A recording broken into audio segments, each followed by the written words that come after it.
الحمد لله نحمده ونستعينه ونؤمنه ونتوكل عليه ونعوذ بالله من شرور أنفسنا ومن سيئات أعمالنا من يهده الله فلا مضل له ومن يضلل فلا هادي له وأشهد أن لا إله إلا الله وحده لا شريك له وأشهد أن محمدا عبده ورسوله أرسله بالهدى ودين الحق ليظهره على الدين كله ولو كره المشركون اللهم صل على محمد وعلى آل محمد كما صليت على إبراهيم وعلى آل إبراهيم إنك حميد مجيد اللهم بارك على محمد وعلى آل محمد كما باركت على إبراهيم وعلى آل إبراهيم إنك حميد مجيد أما بعد فإن خير الكلام كلام الله وخير سنن محمد صلى الله عليه وسلم وشر الأمور محدثاتها وكل محدثة بدعة وكل بدعة ضلالة وكل ضلالة في النار أعوذ بالله من الشيطان الرجيم بسم الله الرحمن الرحيم يا أيها الذين آمنوا اتقوا الله حق تقاته ولا تموتن إلا وأنتم مسلمون بسم الله الرحمن الرحيم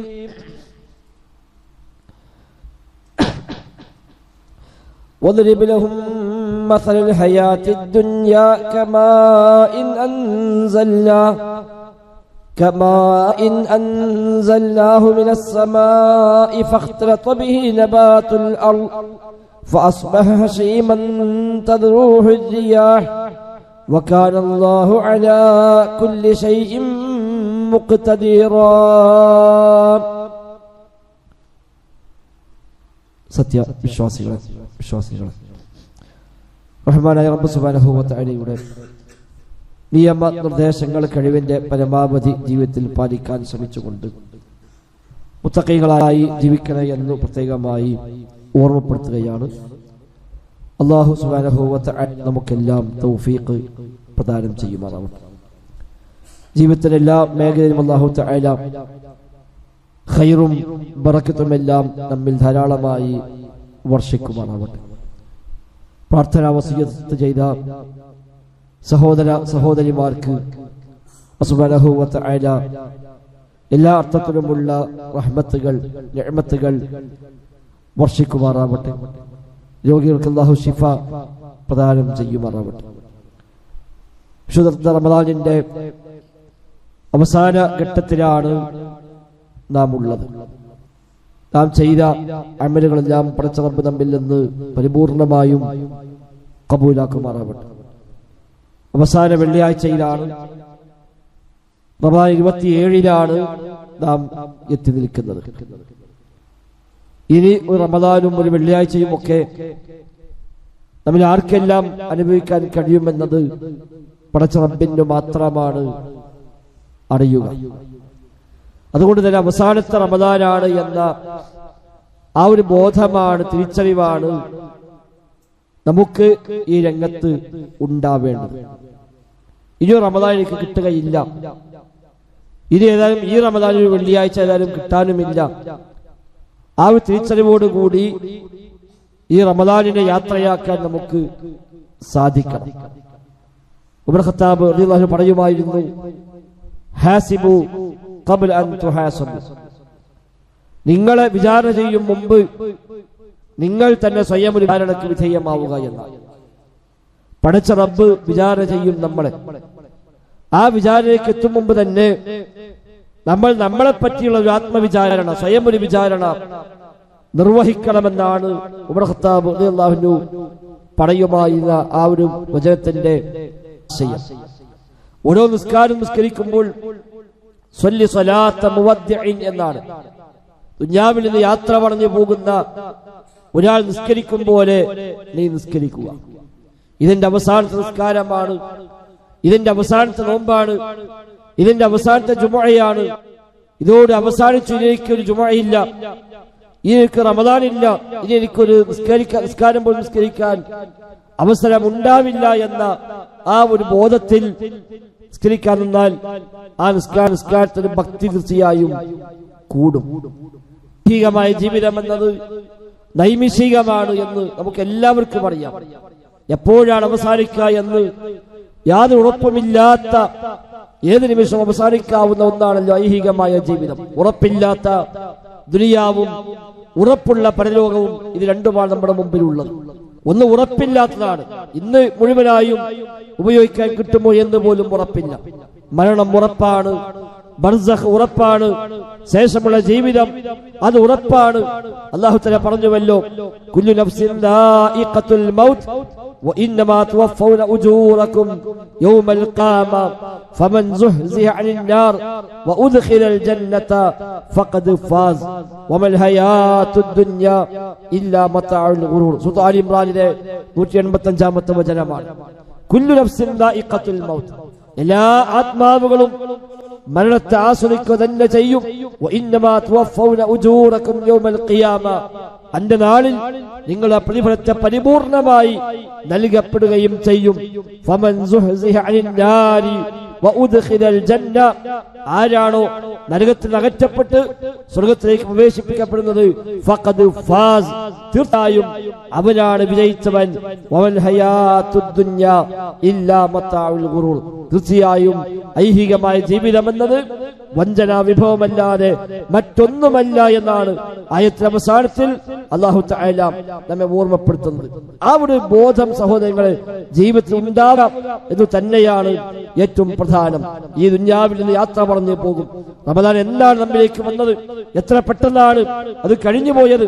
ഇനി ഇതാ അടുത്ത മാസമായ ശേഷം അടുത്ത മാസമായി, അങ്ങനെ ജീവിതം അങ്ങനെ കഴിഞ്ഞു പോകുമെന്ന കാര്യം എപ്പോഴും ഓർക്കുക. നബി തങ്ങൾ പറഞ്ഞുവല്ലോ, അക്സിറു ദിക്ര ഹാദിമിൽ ലദ്ദാത്ത്, എല്ലാ സുഖങ്ങളെയും മുറിച്ചു കളയുന്ന മരണമെന്ന ആ യാഥാർത്ഥ്യത്തെ കുറിച്ച് നിങ്ങൾ ചിന്ത വർദ്ധിപ്പിക്കണേ, ധാരാളമായി ആലോചിക്കണേ എന്ന് റസൂലുള്ളാഹി സ്വല്ലല്ലാഹു അലൈഹി വസല്ലമ. സൂറത്ത് ആലി ഇംറാനിലെ ഈ ആയത്തെ കുറിച്ച് ഇബ്നു കസീർ റഹിമഹുല്ലാഹ് പറയാണ്, വഹാദിഹിൽ ആയ തഅസിയത്തുൻ ലികുല്ലി നഫ്സിൻ എന്നാണ്. എല്ലാവർക്കുമുള്ള ഒരു തഅസിയത്താണ് ഈ ഒരു ആയത്ത്. ഒരു മരണത്തെക്കുറിച്ചുള്ള ഒരു അനുശോചനം, ആ അനുശോചനമാണ് ഈ ഒരു വചനമെന്നാണ്. എല്ലാവർക്കുമുള്ള ഒരു തഅസിയത്താണ്, അനുശോചനമാണ് കുല്ലു നഫ്സിൻ ദാഇഖത്തുൽ മൗത്ത് എന്ന ഈ ഒരു ആയത്ത് എന്നാണ്. ഇത് എല്ലാ മനുഷ്യർക്കും തഅസിയത്തുൻ ലി ജമീഇൻ നാസ് എന്നാണ്. എല്ലാ മനുഷ്യന്മാർക്കുമുള്ള ഒരു തഅസിയത്താണ്, അനുശോചനമാണ് ഈ ഒരു വചനം. കാരണം എല്ലാവരും മരിക്കും, ഒരാളും ബാക്കിയാവില്ല. ഫഇന്നഹു ലാ യബ്ഖാ അഹദുൻ അലാ വജ്ഹിൽ അർളി ഹത്താ യമൂത്ത്, ഒരാളും തന്നെ മരിക്കാതെ ഈ ഭൂമിയിൽ ബാക്കിയാകുന്നില്ല. എല്ലാവരും മരിക്കും. അവധി കഴിഞ്ഞാൽ, നിശ്ചയിക്കപ്പെട്ട ആയുസ് പൂർത്തിയായി കഴിഞ്ഞാൽ എല്ലാവരും മരിക്കുന്നു, ഖിയാമത്ത് സംഭവിക്കുന്നു. ഒരാളും ബാക്കിയാവാതെ എല്ലാവരും യാത്ര പോകും. ഫഹുവ തആല വഹ്ദഹു ഹുവൽ ഹയ്യുൽ ലദീ ലാ യമൂത്ത്, അല്ലാഹു തആല മാത്രമാണ് മരിക്കാതെ എന്നും ജീവിച്ചിരിപ്പുള്ളവൻ. അവനാണ് ഹയ്യ്, അവനാണ് എന്നും ജീവിച്ചിരിപ്പുള്ളവൻ. ബാക്കിയെല്ലാം മരിക്കുന്നവർ തന്നെയാണ്, മനുഷ്യന്മാർ മാത്രമല്ല. അൽ ഇൻസു വൽ ജിന്നു യമൂതൂൻ വകദാലിക അൽ മലായിക വഹമലത്തുൽ അർശി, മലക്കുകൾ പോലും മരിക്കുന്നവരാണ്, ജിന്നുകൾ മരിക്കുന്നവരാണ്. റബ്ബിന്റെ അർശ് വഹിക്കുന്ന മലക്കുകൾ പോലും, ഹമലത്തുൽ അർശ്, ആ മലക്കുകളും ജിബ്രീലും അതേപോലെ മീകായിലും ഇസ്രാഫീലും മലക്കുൽ മൗത്ത് അടക്കം എല്ലാ മലക്കുകളും മരിക്കും. അല്ലാഹു മാത്രമാണ് ഹയ്യ്, അവൻ മാത്രമാണ് എന്നെന്നും ജീവിച്ചിരിപ്പുള്ളവൻ. അവനാണ് അവ്വൽ, അവനാണ് ആഖിർ.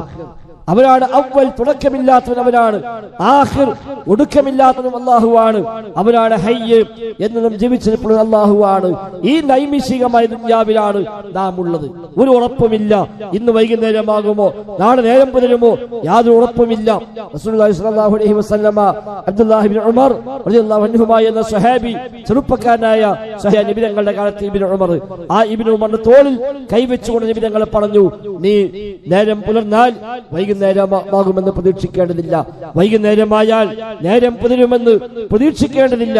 കുൻ ഫി ദുനിയാ കഅന്നക ഗരീബ് ഔ ആബിറു സബീൽ, നീ ഈ ദുനിയാവിൽ ഒരു വിദേശിയെ പോലെ, ഒരു പ്രവാസിയെ പോലെ നീ ആകണം, അല്ലെങ്കിൽ ഒരു വഴിയാത്രക്കാരനെ പോലെ പോകുന്ന വഴിക്ക് ഇവിടെ ഒന്ന് ഇറങ്ങി ഒരു 5 മിനിറ്റ് ഒന്ന് വിശ്രമിക്കാൻ ഇറങ്ങിയ ഒരു വഴിയാത്രക്കാരനെ പോലെ ആകണം. വഉദ്ദ നഫ്സക മിൻ അസ്ഹാബിൽ ഖുബൂർ, ഖബറാളികളുടെ കൂട്ടത്തിലാണ് നിന്നെ നീ കണക്കാക്കേണ്ടത് എന്നാണ്. ഇന്നല്ലെങ്കിൽ നാളെ മരിച്ച് ഖബറിലേക്ക് പോകേണ്ടവരാണ്. നാട്ടിലെ ഖബർസ്ഥാനിൽ ചെന്നാൽ ആ ഖബർസ്ഥാനിൽ ധാരാളം ഖബറുകളുണ്ട്. പരിചയമുള്ളവരുമല്ലാത്തവരുമൊക്കെയായി ഒരുപാട് ഖബറുകൾ അവിടെ കുഴിച്ചു വെച്ചിട്ടുമുണ്ട്. അടുത്തൊരു ഖബർ എനിക്കുള്ളതായിരിക്കും, അടുത്തൊരു മയ്യത്ത് എന്റേതായിരിക്കും, ഇനി കൊണ്ടുവന്ന് മറമാടുക എന്നെയായിരിക്കുമെന്ന വഉദ്ദ നഫ്സക മിൻ അസ്ഹാബിൽ ഖുബൂർ, നിന്നെ ഖബറാളികളുടെ കൂട്ടത്തിൽ നീ എണ്ണിക്കൊള്ളുക എന്ന ആ വചനം സഹോദരന്മാരെ, അതാണ് ജീവിതത്തിൽ എന്നും നമുക്കുണ്ടാവേണ്ടത്. റമദാന് കഴിഞ്ഞു, ശവ്വാല് വരും, അത് കഴിഞ്ഞ് അടുത്ത മാസം വരും. അങ്ങനെ മാസങ്ങളും ആഴ്ചകളും ദിവസങ്ങളും മണിക്കൂറുകളും ഒക്കെ മാറി മാറി മാറി വന്നുകൊണ്ടേയിരിക്കും. ആയത്തിൽ അൽ-കഹ്ഫ് സൂറയിലെ ആയത്തിൽ അല്ലാഹു തആല ഈ ദുനിയാവിനെ ഉപമിച്ചത് ഒരു കൃഷിയോടാണ്. ഐഹികമായ ജീവിതത്തിന് അവർക്ക് ഉദാഹരണം പറഞ്ഞു കൊടുക്കൂ നബിയെ. കമാഇൻ അൻസൽനാഹു മിനസ് സമാഇ, ആകാശത്തിൽ നിന്ന് മഴ പെയ്ത് വെള്ളം പോലെയാണ്. അങ്ങനെ ആ വെള്ള നിമിത്തമായി ഭൂമിയിൽ വ്യത്യസ്തങ്ങളായ ചെടികൾ, സസ്യങ്ങൾ മുളച്ചു പൊങ്ങുന്നു. പക്ഷേ അവസാനം പിന്നീട് അതാ കാറ്റിന് പാറിപ്പോകുന്ന ചണ്ടികളായി, പൊടികളായി അത് മാറുകയാണ് എന്നാണ്. എത്ര കൃഷിയുണ്ടായാലും പാടമൊന്നാകെ കൃഷി മുളച്ചു വന്ന് തഴച്ചു വളർന്ന് നല്ല പച്ച മുളച്ചു നിൽക്കുന്ന പാടം ഏതാനും മാസങ്ങൾ കഴിഞ്ഞ് പോകുമ്പോൾ കാണാം ഒന്നുമില്ല.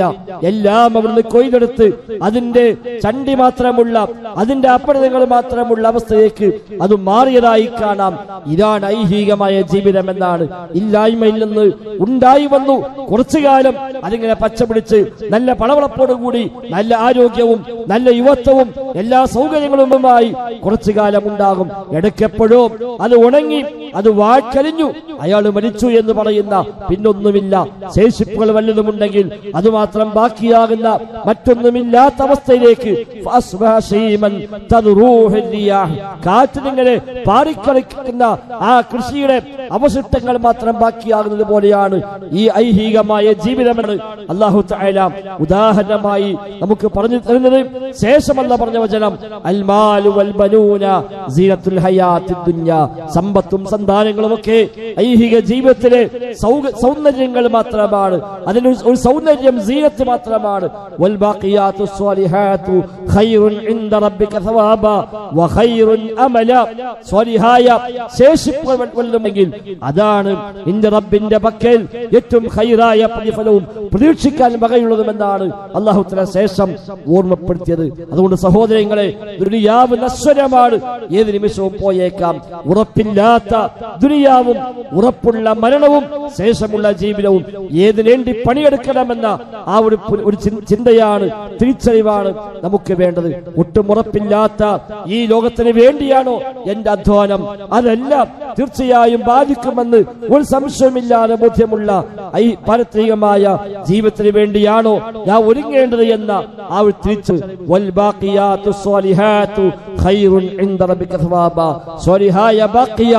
ശേഷിപ്പുകൾ, നല്ല ശേഷിപ്പുകൾ, അതാണ് ഒരു മനുഷ്യന് പ്രതീക്ഷിക്കാനുള്ളത്. ആഖിറമാണ് ഖൈർ എന്ന് അത് എത്ര സ്ഥലത്താണ് പരിചയപ്പെടുത്തിയത്. പരലോകമാണ് ഖൈറായത്, അതാണ് ബാക്കിയായത്. റസൂലുള്ളാഹി സ്വല്ലല്ലാഹു അലൈഹി വസല്ലമ ഈ ജീവിതത്തെ ഉപമിച്ചത് മനുഷ്യൻ ഭക്ഷിക്കുന്ന ഭക്ഷണത്തോടാണ്. നബി ഞങ്ങൾ പറഞ്ഞു, നിങ്ങൾ നോക്കൂ എത്ര നല്ല രൂപത്തിലാണ് ഭക്ഷണം പാകം ചെയ്യുന്നത്. അതിന് ഉപ്പും ചേരുവകളും എല്ലാം ചേർത്തുകൊണ്ട് നല്ല സ്വാദിഷ്ടമായ ഭക്ഷണം പാകം ചെയ്ത് കഴിക്കുന്നു. കഴിച്ചു കഴിഞ്ഞാൽ പിന്നെ പുറത്തേക്ക് വരുന്ന വേസ്റ്റ് നിങ്ങൾ നോക്കൂ. ഏത് ഭക്ഷണം കഴിച്ചാലും പുറത്തേക്ക് വരുന്ന വേസ്റ്റ് കാണാൻ പോലും കഴിയാത്ത, മൂക്ക് പൊത്തുന്ന ദുർഗന്ധമുള്ള വേസ്റ്റ് പുറത്തേക്ക് വരുന്നത്. ഇതാണ് ഐഹികമായ ജീവിതത്തിന് ഉദാഹരണമെന്ന് റസൂലുള്ളാഹി സ്വല്ലല്ലാഹു അലൈഹി വസല്ലം തങ്ങൾ പഠിപ്പിക്കുന്നുണ്ട്. സഹോദരൻ, അത്രയുള്ളൂ ദുനിയാവൊക്കെ. അതുകൊണ്ട് ഈ റമദാനിൽ നേടിയെടുത്ത നേട്ടങ്ങളെ, ഈ തഖ്വയെ, ഈ നന്മകളെ നഷ്ടപ്പെടുത്താൻ പാടില്ല. റമദാനിൽ മാത്രമായി പടച്ച റബ്ബ് നമ്മെ നിരീക്ഷിക്കുന്നവരല്ല. റബ്ബ് എന്നും നിരീക്ഷിക്കുന്നവരാണ്. എല്ലാ സമയവും എല്ലാ ദിവസവും അല്ലാഹുവിന്റെ നിരീക്ഷണമുണ്ട്. ഇന്ന റബ്ബക ലബിൽ മിർസാദ്, തീർച്ചയായും റബ്ബ് നിരീക്ഷണ സ്ഥാനത്താണെന്നാണ് അല്ലാഹു തആല പരിചയപ്പെടുത്തത്. നാം എന്നൊരു വാക്ക് പുറത്തേക്ക് വന്നാൽ പോലും രേഖപ്പെടുത്തപ്പെടുന്നുണ്ട്. ഒരു വാക്കുച്ചരിക്കുന്നുവെങ്കിൽ പോലും സജ്ജമായി നിൽക്കുന്ന നിരീക്ഷകൻ അതെല്ലാം രേഖപ്പെടുത്താതെ പോകുന്നില്ല.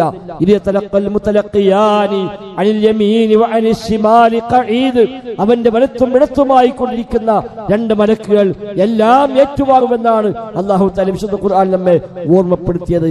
എല്ലാം നിരീക്ഷിക്കുന്നു. കാണുന്ന കാഴ്ചകൾ, കേൾക്കുന്ന കേൾവികൾ, പറയുന്ന വാക്കുകൾ, ചെയ്യുന്ന ചെയ്തികൾ എല്ലാം കൃത്യമായി രേഖപ്പെടുത്തപ്പെടുകയാണ്. അത് രേഖയായി കയ്യിലേക്ക് നൽകപ്പെടുന്ന ദിവസമുണ്ട്. ചോദ്യമുണ്ട്, വിചാരണയുണ്ട്. എന്തിന് ചുവന്ന ചോദ്യമുണ്ടാകും. ആ തിരിച്ചറിവ് ജീവിതത്തിൽ നിന്നും ഉണ്ടാകണം. അള്ളാഹിനെ കുറിച്ചുള്ള ഓർമ്മ എപ്പോഴും ജീവിതത്തിൽ നമ്മൾ കാത്തു സൂക്ഷിക്കണം. മരിക്കുമെന്ന ബോധമുണ്ടാകണം. ഓരോ മയ്യത്തിനെയും കൂടെ പോകുമ്പോൾ അടുത്ത മയ്യത്ത് ഞാനായിരിക്കുമെന്ന ആ തോന്നലാണ് ഉണ്ടാവേണ്ടത്. സഹോദരങ്ങൾ, ആ നിലക്കുള്ള തിരിച്ചറിവ് റമദാൻ കഴിഞ്ഞു പോകുമ്പോൾ നമുക്കുണ്ടണം. അല്ലാതെ യാന്ത്രികമായി റമദാന് വന്നു, നോമ്പ് നോറ്റു, നിസ്കരിച്ചു, അത് കഴിഞ്ഞു, റമദാൻ കഴിഞ്ഞ് അടുത്തൊല്ലം നോക്കാം എന്നല്ല. ഓരോ നിമിഷത്തിലും ആ ബോധമുണ്ടാവുക.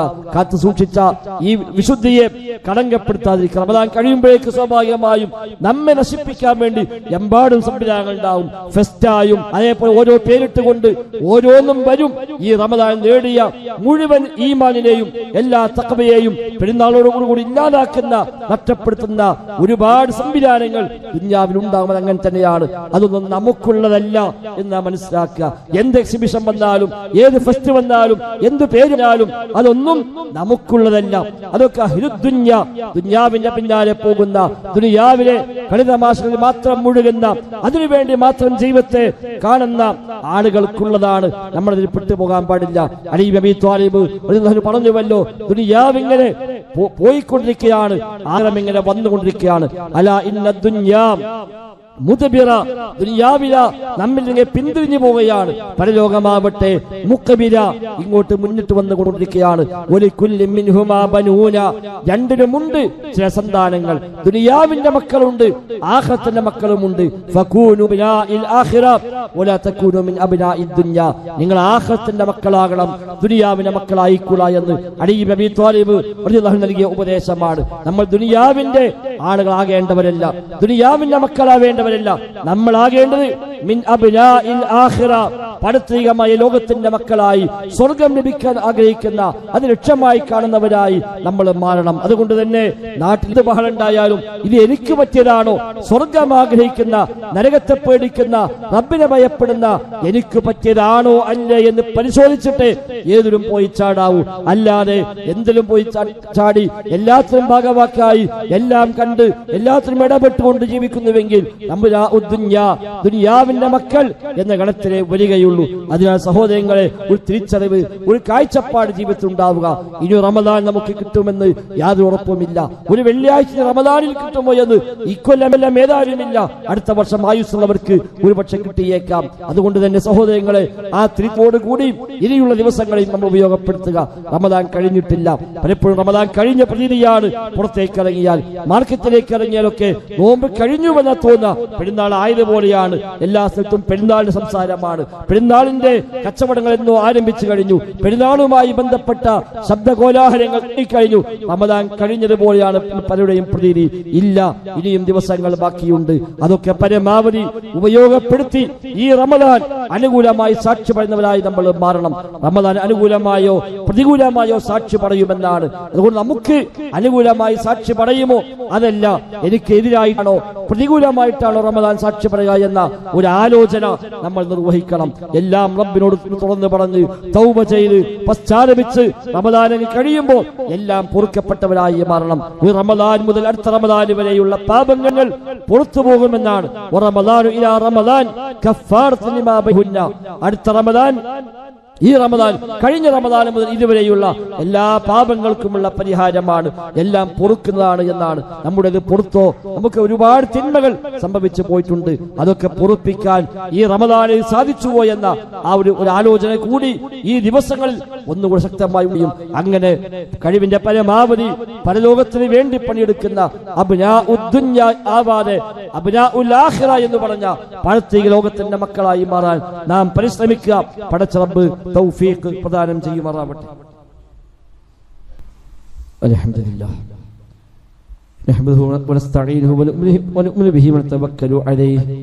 اللهم صل على محمد وعلى آل محمد كما صليت على إبراهيم وعلى آل إبراهيم إنك حميد مجيد.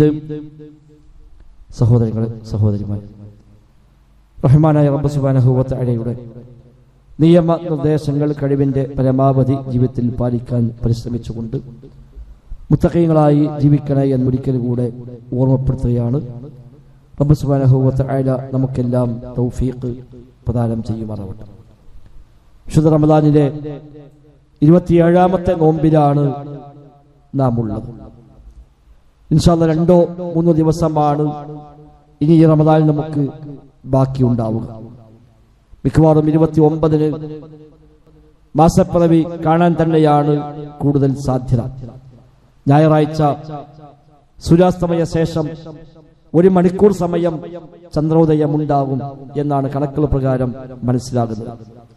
അതുകൊണ്ട് തന്നെ മാസം കാണാനാണ് സാധ്യത കൂടുതൽ. അതുപ്രകാരം തിങ്കളാഴ്ച പെരുന്നാളാവുകയും ചെയ്തേക്കാം. ഇതല്ല നമുക്ക് ഭാഗ്യമുണ്ടെങ്കിൽ അന്ന് ശക്തമായ കാർമേഘം മൂടുകയോ ശക്തമായ മഴയുണ്ടാവുകയോ ചെയ്ത് മാസം കാണാൻ പറ്റാതെ പോയാൽ മാത്രം പിറ്റേന്ന് 30 കൂടി ലഭിക്കാനുള്ള അവസരം ഉണ്ടാവുകയും ചെയ്യും. ഏതാണെങ്കിലും ഈ ബാക്കിയുള്ള ദിവസങ്ങളെ ഏറ്റവും നന്നായി ഉപയോഗപ്പെടുത്താൻ നമ്മൾ പരിശ്രമിക്കണം.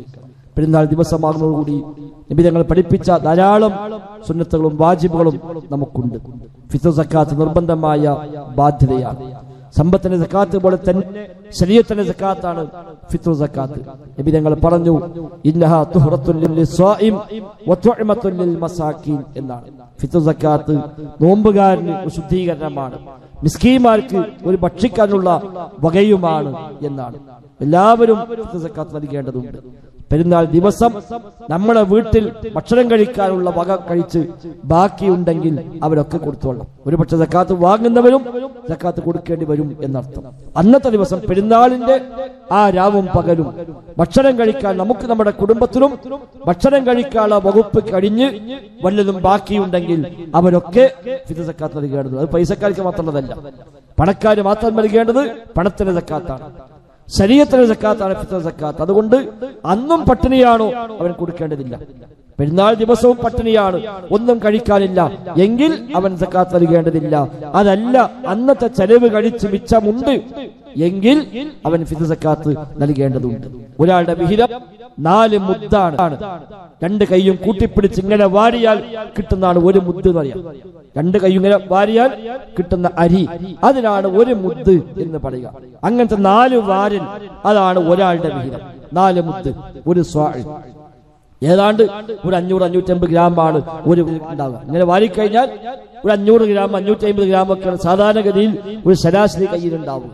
അങ്ങനത്തെ 4 വാരലാണ് ഒരാളുടെ ഫിത്ർ സക്കാത്ത്. അത് പെരുന്നാളിന്റെ തലേന്ന് റമദാൻ 29-ന് രാത്രി ഭാര്യ പ്രസവിച്ചു, ആ കുട്ടിക്ക് പോലും നാം ഫിത്ർ സക്കാത്ത് കൊടുക്കേണ്ടതുണ്ട്. അന്നു ജനിച്ച കുട്ടി പെരുന്നാൾ നിസ്കാരത്തിന് മുമ്പായി പ്രസവിക്കപ്പെട്ട കുട്ടിക്ക് വരെ ഫിത്ർ സക്കാത്ത് നൽകേണ്ടതുണ്ട്. അത് നൽകേണ്ടത് പെരുന്നാൾ നിസ്കാരത്തിന് മുമ്പായിക്കൊണ്ടാണ്. പെരുന്നാൾ നിസ്കരിക്കും മുമ്പ് അവകാശികളിലേക്ക് അത് എത്തണം. വേണമെങ്കിൽ 1, 2, 3, 4 ദിവസം മുമ്പൊക്കെ നൽകാം. അനസ് പോലുള്ള സ്വഹാബിമാരൊക്കെ ദിവസങ്ങൾ മുമ്പേ തന്നെ ഫിത്ർ സക്കാത്ത് നൽകുമായിരുന്നുവെന്ന് ഹദീസ് ഗ്രന്ഥങ്ങളിൽ കാണാൻ കഴിയും. അപ്പൊ ആ നിലയ്ക്ക് നമുക്ക് ഇന്ന് വേണമെങ്കിൽ കൊടുക്കാം, നാളെ കൊടുക്കാം.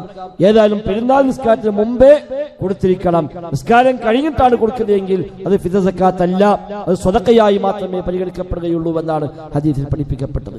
നമ്മുടെ പള്ളി വെച്ച് ഫിത്ർ സക്കാത്ത് ശേഖരിക്കുന്നുണ്ട്. താല്പര്യമുള്ള ആളുകൾക്ക് ആ സംവിധാനം ഉപയോഗപ്പെടുത്താം. യാതൊരു നിർബന്ധവുമില്ല. നമ്മുടെ ചുറ്റുഭാഗത്ത് പാവപ്പെട്ടിട്ടുണ്ടോ അവർക്ക് കൊടുക്കാം. കുടുംബങ്ങളിൽ പാവപ്പെട്ടിട്ടുണ്ടോ അവർക്ക് നൽകാം. അതല്ല ഈ സംവിധാനം ഉപയോഗിക്കണമോ ഇവിടെ നിങ്ങൾക്ക് ഏൽപ്പിക്കുകയും ചെയ്യാം. ഒരാളുടെ വിഹിതം 100 രൂപയാണ് കണക്കാക്കിയത്. ആ 100 രൂപ ശേഖരിച്ച് ആ 100 രൂപ കൊണ്ട് നമ്മൾ അരി വാങ്ങി പാവപ്പെട്ട ആളുകൾ കണ്ടെത്തി അവരിലേക്ക് എത്തിച്ചു കൊടുക്കുകയാണ് സാധാരണ ചെയ്യാറുള്ളത്. ഒരു 2.5 കിലോ അല്ലെങ്കിൽ 2.25 കിലോ ഒക്കെയാണ് ഒരാളുടെ വിഹിതമായി ഉണ്ടാവുക. അത് പ്രകാരം ഏതാണ്ട് 90 രൂപ 95 രൂപ ആ ഒരാളുടെ വിഹിതത്തിലാവും. പിന്നെ അതിന്റെ വിതരണവും കാര്യങ്ങളും അത് ഒരു വണ്ടി വിളിച്ച് അവിടെ വീട്ടിലേക്ക് എത്തിക്കാൻ ചെലവൊക്കെ കൂട്ടിയാണ് 100 രൂപ കണക്കാക്കിയിരിക്കുന്നത്. വേണമെങ്കിൽ 100 രൂപ ഇവിടെ കൊടുത്താൽ നമ്മുടെ ഒരാളുടെ വിഹിതം അത് കൊടുത്തു വിട്ടതായി മാറും. അത് കുടുംബനാഥന്റെ ബാധ്യതയാണ്. വീട്ടിൽ എത്ര കുടുംബാംഗങ്ങളുണ്ടോ അവിടെ എല്ലാ വിഹിതവും ഭാര്യയുടെ, മക്കളുടെ, അതേപോലെ നമ്മുടെ ചെലവിൽ കഴിയുന്ന ആരെല്ലാം വീട്ടോ, ഒരു പക്ഷെ മാതാപിതാക്കൾ നമ്മുടെ വീട്ടിലായിരിക്കാം, ചില സഹോദരിമാർ നമ്മുടെ വീട്ടിലായിരിക്കാം. അതൊക്കെ ഉണ്ടെങ്കിൽ നമ്മൾ ചെലവിൽ കൊടുക്കുന്നവർ ആരൊക്കെ ഉണ്ടോ അവരുടെ വിഹിതം നൽകേണ്ട ബാധ്യത ആ കുടുംബനാഥനാണ്. അപ്പൊ ഈ പള്ളിയിൽ അങ്ങനെ സംവിധാനമുണ്ട്. വേണമെങ്കിൽ ഉപയോഗപ്പെടുത്താം. അതല്ല സ്വന്തമായി ചെയ്യുന്ന ആൾക്ക് സ്വന്തമായി നൽകുകയും ചെയ്യാം. അത് മാത്രമായി ശ്രദ്ധിക്കുക. പെരുന്നാൾ ദിവസത്തിൽ പെരുന്നാൾ നിസ്കാരം പ്രത്യേകമായി പഠിപ്പിക്കപ്പെട്ട കാര്യമാണ്. ആബാലവൃദ്ധം ജനങ്ങൾ പെരുന്നാളിലേക്ക് വരണമെന്നാണ് നബി തങ്ങൾ ആഹ്വാനം ചെയ്തത്. ഉമ്മു അത്തിയ്യ റളിയല്ലാഹു അൻഹ എന്ന സ്വഹാബി സ്ത്രീ ഒരു പറയുന്നു, കുന്നാ നുഅ്മറു അൻ നുഖ്രിജൽ ഹുയ്യല വദവാത്തിൽ ഖുദൂർ.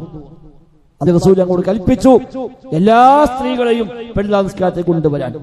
ആർത്തവമുള്ള സ്ത്രീകൾ പോലും വരട്ടെ എന്ന നബി തങ്ങൾ പറഞ്ഞത്. ഹൈലുള്ള സ്ത്രീകൾ പോലും, കൂടാരങ്ങളിൽ കഴിയുന്ന പുറത്തിറങ്ങാത്ത സ്ത്രീകളുണ്ടെങ്കിൽ അവരെ പോലും വരട്ടെ എന്നാണ് നബി തങ്ങൾ പറഞ്ഞത്. എല്ലാവരും കൂടുന്ന, എല്ലാവരും സംഗമിക്കുന്ന ആ ഒരു പുണ്യത്തിൽ അവരും ഭാഗവാക്കാവട്ടെ. എല്ലാവരുടെയും ആ ദുആയിൽ അവർക്കും വിഹിതം ലഭിക്കട്ടെ. നിസ്കാര സമയത്ത് നിസ്കരിക്കാൻ പറ്റാത്തവർ മാറി നിന്നോട്ടെ എന്നാണ് നബി തങ്ങൾ പറഞ്ഞത്. നബി തങ്ങൾ ഇത് പറയുമ്പോൾ സ്വഹാബി സ്ത്രീകൾ ചോദിച്ചു, നബിയെ, ലൈസ അഹദുനാ ലൈസ ലഹാ ജിൽബാബുൻ യാ റസൂലല്ലാഹ്, അല്ലാഹുവിന്റെ റസൂലേ, കൃത്യമായി വേഷം സ്വീകരിക്കാൻ പറ്റാവുന്ന വസ്ത്രമില്ലാത്ത സ്ത്രീകൾ ഉണ്ട് ഞങ്ങളെ കൂട്ടത്തിൽ. പുറത്തേക്ക് ഇറങ്ങുമ്പോൾ എല്ലാം മറച്ചു വേണമല്ലോ പുറത്തേക്ക് ഇറങ്ങാൻ. അങ്ങനെ മറക്കാൻ മാത്രം വസ്ത്രമില്ല, അത്തരം സ്ത്രീകളുണ്ട്. എന്താ നബി അവർ ചെയ്യുക? നിങ്ങൾ എല്ലാവരും വരാൻ പറഞ്ഞിരിക്കുന്നു, പക്ഷേ കൃത്യമായി മറക്കാൻ വേഷം തികയാത്തവർ എന്ത് ചെയ്യും നബിയെ? നബി ഞങ്ങൾ പറഞ്ഞത്, ഏതെങ്കിലും സഹോദരിമാരുടെ കയ്യിൽ കൂടുതൽ വസ്ത്രമുണ്ടെങ്കിൽ തൽക്കാലം ഒന്ന് അവർക്ക് ഉടുക്കാൻ കൊടുക്കട്ടെ, എന്നിട്ടെങ്കിലും വരട്ടെ. ഒരു വസ്ത്രം കടം വാങ്ങിയിട്ടെങ്കിലും അടുത്ത വീട്ടിൽ അല്ലെങ്കിൽ സഹോദരിമാരിൽ എവിടെയെങ്കിലും വസ്ത്രം അധികമുണ്ടെങ്കിൽ ആ വസ്ത്രം തൽക്കാലം വാങ്ങി ധരിച്ചിട്ടെങ്കിലും അവർ ഈ ഖൈറിൽ പങ്കെടുക്കട്ടെ എന്നാണ് നബി തങ്ങൾ പറഞ്ഞത്. അതുകൊണ്ടാണ് നബി തങ്ങൾ പള്ളിയിൽ പുറത്തേക്കാക്കിയത് പെരുന്നാൾ നിസ്കാരം. പള്ളിയിലാകുമ്പോൾ എല്ലാ സ്ത്രീകൾക്കും വരാൻ പറ്റിക്കൊള്ളണമെന്നില്ല. പുറത്തൊരു മൈതാനത്തേക്കാണ് നബി തങ്ങൾ പോകാറുള്ളത്. മദീന പള്ളി വലിയ മഹത്വമുള്ള പള്ളിയാണ്. എന്നിട്ട് പോലും ആ പള്ളി നിസ്കരിക്കാതെ മദീനത്തെ പള്ളിയിൽ നബി തങ്ങൾ പുറത്തു പോയി ഗ്രൗണ്ടിൽ നിസ്കരിച്ചു എന്ന് പറഞ്ഞാൽ പിന്നെ ബാക്കി പറയേണ്ടതില്ല. അതുകൊണ്ട് നമ്മളും ആ സുന്നത്ത് പ്രകാരം പുറത്താണ് പെരുന്നാൾ നിസ്കാരം നിസ്കരിക്കാറുള്ളത്. ഇത്തവണ ഇവിടെ PP ഹാളിലാണ് നമ്മുടെ പെരുന്നാൾ നിസ്കാരം ഉള്ളത്. അതുകൊണ്ട് രാവിലെ നിശ്ചയിക്കപ്പെട്ട 7 മണിക്ക് എല്ലാവരും വുളൂ ചെയ്ത് എത്താൻ പ്രത്യേകമായി ശ്രദ്ധിക്കുക. കുടുംബസമേതം എല്ലാവരും കൂടെ പങ്കെടുക്കട്ടെ. അതാണ് പെരുന്നാൾ നിസ്കാരത്തിന്റെ പ്രത്യേകത. എല്ലാ നന്മകളും ആ ദിവസങ്ങൾ നമ്മൾ വർദ്ധിപ്പിക്കാൻ ശ്രമിക്കുക. എപ്പോഴും നന്മയുടെ കൂടെ സഞ്ചരിക്കാൻ നാം പ്രത്യേകമായി തയ്യാറാവുക. അങ്ങനെ ഖൈറിന്റെ വാഹകരായി, ഖൈറിന്റെ സഹയാത്രികരായി ഈ ഐഹികമായ ജീവിതത്തെ ഉപയോഗപ്പെടുത്തി സന്തോഷത്തോടെ ദുനിയാവിന് യാത്ര പോകാൻ നമുക്ക് പറ്റണം. കിട്ടിയ ആയുസ്സിനെയാണെങ്കിലും ആ ആയുസ്സിനെ നന്മയിൽ തന്നെ ഉപയോഗപ്പെടുത്താൻ നാം പരിശ്രമിക്കുക. നന്മയുടെ കൂടെ നമ്മൾ സഞ്ചരിക്കുക. അല്ലാഹു തആല നമ്മിൽ നിന്നെല്ലാം ഖബൂലാക്കുമാറാവട്ടെ. അല്ലാഹുമ്മ ആതിനാ ഫിദ്ദുനിയ ഹസന وفي الآخرة حسنة وقنا عذاب النار. اللهم اغفر للمؤمنين والمؤمنات والمسلمين والمسلمات الأحياء منهم والأموات إنك مجيب الدعوات وقاضي الحاجات. ربنا اصرف عنا عذاب جهنم إن عذابها كان غراما إنها ساءت مستقرا ومقاما. اللهم ربنا تقبل منا ربنا تقبل منا ربنا تقبل منا إنك أنت السميع العليم. اللهم اجعل هذا الشهر الشريف العظيم شاهدا لنا لا شاهدا علينا واجعله حجة لنا لا حجة علينا. اللهم اعد رقابنا ورقاب آبائنا وأمهاتنا وأحبابنا من النار يا رب العالمين. اللهم إنك عفو تحب العفو فاعف عنا. اللهم إنك عفو تحب العفو فاعف عنا. اللهم إنك عفو تحب العفو فاعف عنا. ربنا تقبل منا إنك أنت السميع العليم وتب علينا إنك أنت التواب الرحيم. وصلى الله وسلم على محمد وآله وصحبه أجمعين والحمد لله رب العالمين.